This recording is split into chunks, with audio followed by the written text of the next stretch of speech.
Bonsoir à tous. Soir d'info en seconde partie qui reçoit Dr Aliou Ba. Il est de Greenpeace Afrique. Bonsoir.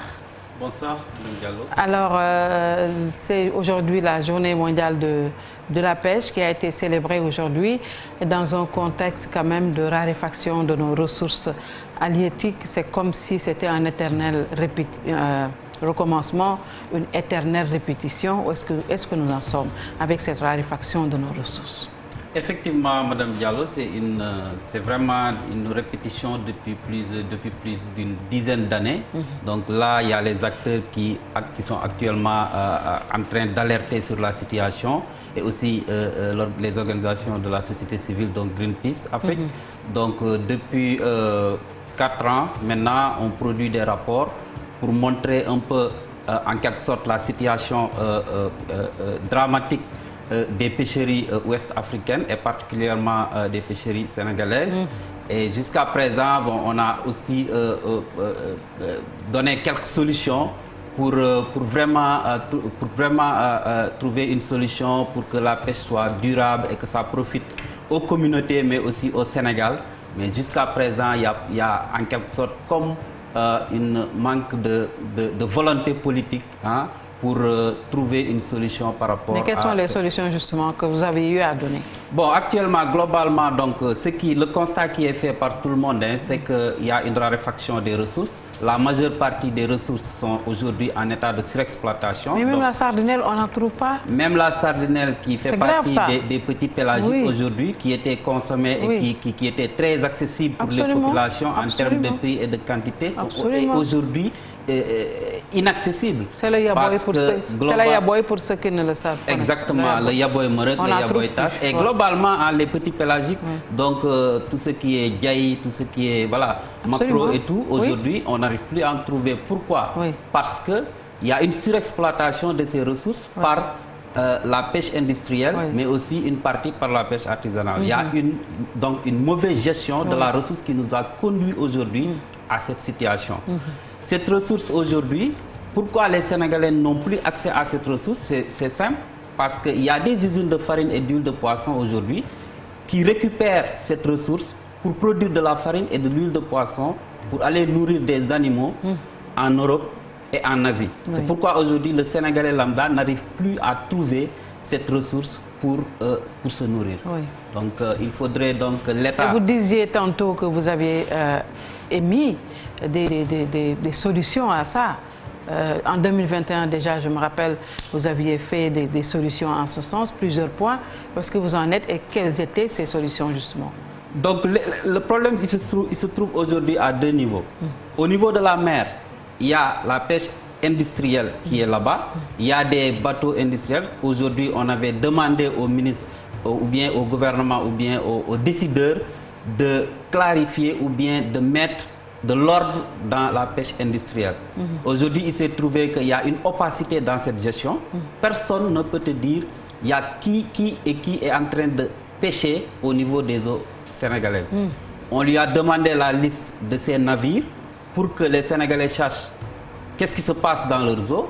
On n'a toujours pas cette liste depuis plus de 2 ans. Vous avez demandé ça à qui? Au ministre de la Pêche? Aux autorités, oui, globalement. Maintenant, l'autre chose, c'est qu'à terre, il y a ces industries de farine et d'huile de poisson qui sont implantées et qui captent le peu de ressources qui restent pour les Sénégalais aujourd'hui pour produire de la farine et de l'huile. Ça veut dire qu'ils prennent nos poissons pour aller en faire de la farine et cette farine de poisson est riche en protéines et qui sont mangées, qui sont consommées par les animaux. Pendant ce temps, nous, en Afrique et même au Sénégal, on n'en trouve pas pour notre thieboudienne nationale, pour en manger. On n'en trouve pas et ça peut engendrer des conséquences terribles. Exactement. Aujourd'hui, il y a des conséquences terribles sur la sécurité alimentaire parce que les Sénégalais et même tous les pays ouest-africains vivent de cette ressource. Absolument. Mais aussi tous les emplois que le secteur de la pêche crée aujourd'hui. Il y a environ 600 000 personnes qui travaillent dans le secteur de la pêche. De façon informelle ou bien de façon formelle. Mais aujourd'hui, si on ne trouve pas de ressources, où est-ce qu'on va mettre tous ces 600 000 personnes? Il faudrait que l'État fasse environ 600 000 personnes.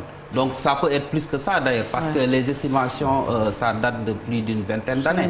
Donc aujourd'hui, il faudrait réactualiser ces chiffres. Mais toujours est-il que aujourd'hui, s'il n'y a plus de poissons, où est-ce qu'on va mettre toutes ces personnes-là? Et l'autre chose, c'est que comment est-ce que le Sénégalais lambda va se nourrir? La plupart sont en train de braver l'océan pour trouver un autre Eldorado parce que leur job est menacé. Exactement. Aujourd'hui, il n'y a plus de poissons, il n'y a plus de ressources halieutiques. L'une des conséquences aujourd'hui, c'est l'immigration clandestine. Oui. La dernière fois, il y a 2 ans, ou bien il y a 1 an et demi, qu'est-ce qui s'est passé? C'est que c'est les pêcheurs qui utilisent les navires ou bien les pirogues qu'ils utilisaient pour aller pêcher, pour aller immigrer de manière clandestine, avec tous les risques que ça pose. Aujourd'hui, donc il faudrait que l'État protège ce secteur, parce que c'est vraiment important, même pour l'État, hein, parce que c'est avec tous ses apports en devises et même son impact sur le PIB. Certainement que l'État ne se plaint pas, parce que tous les bateaux qui sont en train de piller nos eaux sont en train quand même de mettre de l'argent dans la caisse de l'État. Et même dans la caisse de personnes que l'on ne connaît pas. Exactement. Donc, globalement, ce qui gagne dans cet imbroglio-là, c'est juste une infime partie de personnes, donc quelques personnes qui gagnent au détriment des Sénégalais. Absolument. Et même des populations ouest-africaines. Il faudrait que cette situation soit aujourd'hui corrigée. Comment? Il faudrait qu'il y ait une transparence dans la gestion des ressources au Sénégal, à savoir la publication de ces listes-là, pour que tout le monde sache qui est là, dans quelles conditions ils sont en train de pêcher. Mais depuis que vous êtes en train de formuler la demande pour cette transparence, la publication des listes de navires qui sont en train de piller nos eaux, il faut l'appeler comme ça, vous n'avez jamais eu de réponse? Jusqu'à présent, on n'a pas eu de réponse. Qu'est-ce qu'il explique? On nous a dit qu'ils sont en train de faire l'audit. Ça fait plus de 3 ans. Jusqu'à présent, on n'a pas eu les résultats de ces fameux audits. Et aujourd'hui, pour les usines de farine, de farine et d'huile de poisson, ce que le gouvernement avait dit, c'est qu'ils allaient geler les autorisations. Est-ce qu'ils l'ont fait? Depuis qu'ils l'ont dit, on a eu 2 nouvelles usines. Donc ça montre un peu. Donc, rien n'a été fait. Voilà. Donc, c'est une situation qui est vraiment, vraiment dramatique, parce que je pense que c'est inhumain d'ailleurs de prendre cette ressource dont ces populations ont vraiment besoin pour aller nourrir des animaux, alors que ces populations en ont vraiment besoin pour se nourrir. Je pense que c'est une situation qui devrait être corrigée. On ne peut pas avoir 700 côtes, des côtes aussi poissonneuses que nos côtes, et quand même aller chercher du poisson ailleurs. On ne peut pas vivre de pisciculture alors qu'on a des côtes aussi poissonneuses. C'est une aberration, parce que là, par exemple, on a 700 km de côtes. Nos côtes étaient l'une des les côtes les plus poissonneuses au monde. Aujourd'hui, le Sénégal a d'ailleurs commencé à importer du poisson, ce qui est dramatique. On ne peut pas continuer à importer du poisson alors qu'on devrait avoir du poisson pour nos populations. Donc voilà, donc ce qui se passe... Et il est même dit que c'est pour manger un bon tchof, un tchof tout frais, il faut aller maintenant en Europe pour en trouver. Exactement. Donc, quand même aberrant, le Sénégal lambda, normalement, maintenant les populations, ce qu'on appelle du poisson noble, on n'en a même plus presque. Et le peu que les pêcheurs arrivent à débarquer, ces poissons sont exportés. Donc le poisson... Aller sur le marché, on trouve que des poissons qui sont surgelés en mer pendant combien d'années? On ne sait pas ce que nous consommons. Des poissons qui sont surgelés pendant des mois entiers, et on ne sait pas ce que nous consommons au Sénégal. Et c'est pour la plupart du poisson qui est importé. Donc on est dans une situation d'importation de poissons pour pouvoir nourrir nos populations. Donc je pense que vraiment les autorités devraient prendre vraiment cette situation de manière beaucoup plus sérieuse. Vous-même à Greenpeace, vous savez que ces autorités n'ont aucune volonté pour cette transparence quand même. Depuis que vous êtes là, depuis que vous formulez la demande, ils n'ont jamais réagi. Et cette volonté n'existe pas. Il faut cette volonté aujourd'hui, il y a vraiment un manque de volonté politique dans la gestion des pêches, ça c'est clair. Et je pense que bon, la situation devrait être corrigée. Peut-être qu'il y a des choses derrière qu'ils ne voudraient pas que les Sénégalais savent. Peut-être, ça pourrait être ça. On ne sait pas combien les bateaux donnent comme argent. Il y a combien de bateaux dans nos eaux, on ne le sait pas. On nous avait promis un audit des navires qui étaient dans nos eaux. Jusqu'à présent, rien du tout. Mais qu'est-ce que vous voulez non, je pense qu'on devrait continuer à alerter. Peut-être qu'un jour, ils nous entendront. Mais le problème, c'est que là, on ne peut pas continuer dans cette optique-là d'alerte et d'alerte. Il faudrait que le gouvernement réagisse vraiment à cette situation. Parce que on va bientôt atteindre une situation de non-retour. Donc il faudrait que... Est-ce que nous ne sommes pas encore arrivés à cette situation? Bon, c'est juste pour un peu donner un peu d'espoir aux gens, mais je pense que si quand le poisson devient un luxe chez nous, nous sommes quand même arrivés à cette situation. Nous sommes arrivés à un point critique. Hein. Il faudrait que... donc je pense qu'il faudrait qu'actuellement, que l'État vraiment prenne des décisions ou bien prenne cette situation à bras le corps pour qu'au moins qu'il y ait une restauration de ces... Parce que c'est possible. Il y a des pêcheries dans le monde qui ont, à un moment donné, été dans des situations critiques et à travers des mesures de gestion, à savoir la gestion de la capacité de pêche et aussi vraiment mettre en place des récifs et autres, on peut arriver à une situation de restauration des stocks. Mais là, il faudrait que l'État prenne vraiment cette situation à bras le corps. Aujourd'hui, on est en train de parler du pétrole. Le pétrole, on ne le mange pas, on ne le boit pas. Tout le monde sait que le pétrole, aujourd'hui, ça va profiter à certains Sénégalais, mais peut-être pas tout le monde. Hein? Là, ce qui est concret et ce qui est là, c'est du poisson. Il faudrait que l'État fasse de son mieux pour que cette ressource soit gérée de manière durable. Aujourd'hui, le fait de laisser en rade ce secteur pourrait créer des situations dramatiques au niveau socio-économique. Parce que comme vous le savez, il y a presque toute la population mange du poisson. Si un jour on n'a plus de poisson et que toutes ces personnes n'arrivent plus à trouver du travail, imaginons cette situation. Mais que sont devenues justement ces femmes qui se réveillent chaque 5 heures du matin quand même pour aller chercher des poissons ou des produits halieutiques et qu'ils vendaient quand même... Qu'est-ce qu'elles sont devenues? Bon, ces femmes sont en train de perdre leur emploi petit à petit parce qu'aujourd'hui, ils n'arrivent plus à accéder aux poissons. Ils sont en concurrence avec ces usines de farine. C'est un drame social aussi. C'est un drame social. Absolument. Donc, ces femmes ne savent plus à quel sens se vouer. Ils ont demandé, ils ont alerté, ils ont fait même, je pense, des manifestations. Elles étaient dans l'informel, elles n'ont pas de statut, elles n'ont rien du tout, ces femmes-là. Ce statut, depuis 10 ans, il y a un projet de décret qui a été écrit et jusqu'à présent, ce projet, il est toujours dans les tiroirs. À chaque année, chaque mois, on dit que c'est en cours.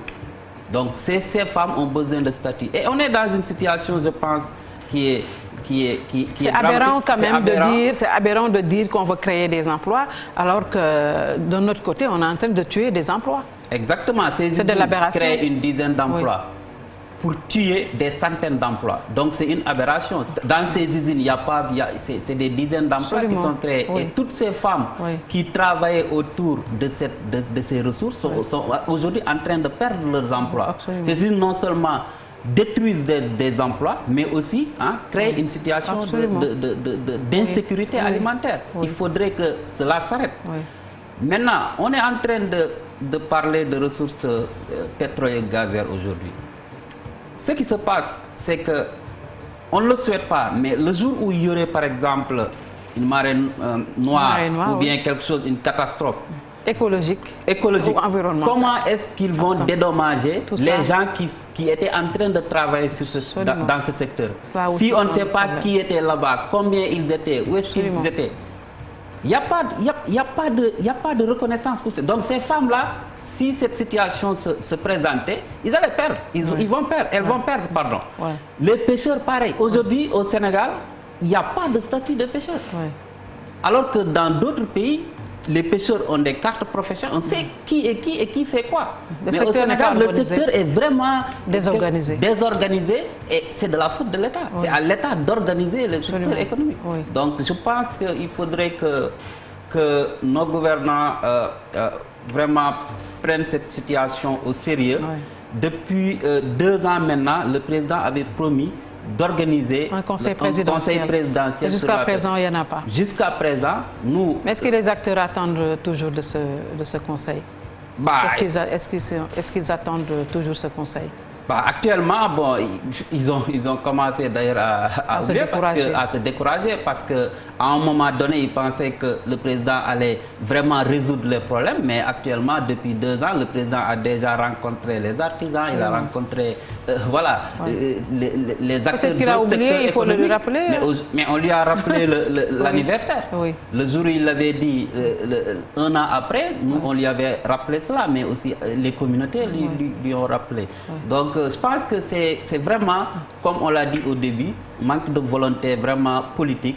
Donc, pour ce secteur, qui est vraiment d'une importance majeure pour l'économie et même du point de vue social, comme vous l'avez dit. Il faudrait que fasse. Alors, quel est le dernier appel de Greenpeace, vous qui êtes toujours aux côtés des acteurs de la pêche? Donc, actuellement, ce qu'on demande au gouvernement, c'est... Vous allez formuler les mêmes demandes que l'année dernière? Si les demandes ne sont pas encore... voilà, on n'a pas encore de solution. C'est les demandes qui pèsent. En fait, les problématiques de la pêche, ils n'ont pas changé. Donc aujourd'hui, ce qui a augmenté, c'est les menaces que posent les installations pétro-gazières. Mais c'est les mêmes demandes. C'est la pêche INN. Donc il faudrait que l'État fasse beaucoup plus de sérieux dans la surveillance, mais aussi dans la gestion des pêches, des navires industriels, et publier la liste, beaucoup plus de transparence, et fermer ces usines de farine et d'huile de poisson. Parce que la pression ne peut pas être en même temps en mer et à terre. Il faudrait que les populations soient beaucoup plus soulagées. Donc, en tout cas, là, on m'a envoyé les femmes transformatrices de poissons de Ouakam et les pêcheurs artisanaux du Sénégal qui ont quand même qui ont manifesté aujourd'hui à travers des banderoles humaines, avec une banderole humaine et une conférence au cours de laquelle ils exigent la transparence dans la gestion des pêches, meilleure reconnaissance du travail des femmes transformatrices de poissons et la fermeture des usines de pêche. C'est ce que vous avez dit tout à l'heure. Exactement. Ils ont appelé Anna Samadjen, où est mon poisson? Exactement. Tout le monde se pose la question de savoir où se trouve notre poisson. Absolument. Parce que normalement, le Sénégal, le plan national, c'est le Thiéboudjen. Si on n'arrive plus à trouver du poisson, je ne sais pas comment est-ce que des diallo comme vous ferez. Ou les babaouis. En tout cas, merci. Vous avez un dernier mot pour terminer? Le dernier mot, c'est vraiment encore réitérer les demandes. C'est que le nouveau ministre fasse de son mieux pour corriger les erreurs qui ont été effectuées. Parce qu'aujourd'hui, la situation est vraiment dramatique. Vous avez rencontré le nouveau ministre, non? Pour le moment, non. On ne l'a pas encore rencontré. Vous avez formulé la demande? On lui a félicité. On a aussi formulé cette demande pour réitérer ces demandes et lui exposer la situation actuelle des pêcheries. Donc, voilà, mon dernier mot, c'est peut-être de vous remercier. Docteur Aliouba. Vous êtes Greenpeace Afrique, merci. Et juste vous lire ce communiqué, retransmission des matchs du mondial. Le CNRA coupe le signal d'ITV à travers un communiqué rendu public. Le Conseil national de régulation de l'audiovisuel a décidé de la suspension de la diffusion des programmes de la ITV, ce après que le groupe de presse privé a diffusé les matchs du mondial. Le groupe immédiat, par voie de communiqué, a affirmé qu'il n'entend nullement respecter les droits exclusifs de la RTS, informe le CNRA. Le dit conseil reproche à la chaîne de télé du groupe immédiat de débuter la retransmission de la Coupe du Monde Qatar 2022. La décision a été prise en application de l'article 7 in fine de la loi numéro 2006-04 du 4 janvier 2006 portant création du CNRA. La diffusion des programmes de ITV est suspendue dès que la télévision débute la retransmission de matchs de la Coupe du Monde Qatar 2022. Précise le CNRA, les services de Babacar Diagne, d'ajouter qu'en cas de récidive, après la reprise de la diffusion des programmes d'ITV, après le match dont la diffusion a été entreprise, la dite chaîne fera l'objet de sanctions plus lourdes conformément à la réglementation. Voilà, c'était tout pour ce soir. Bien le bonsoir et à demain, Inch'Allah.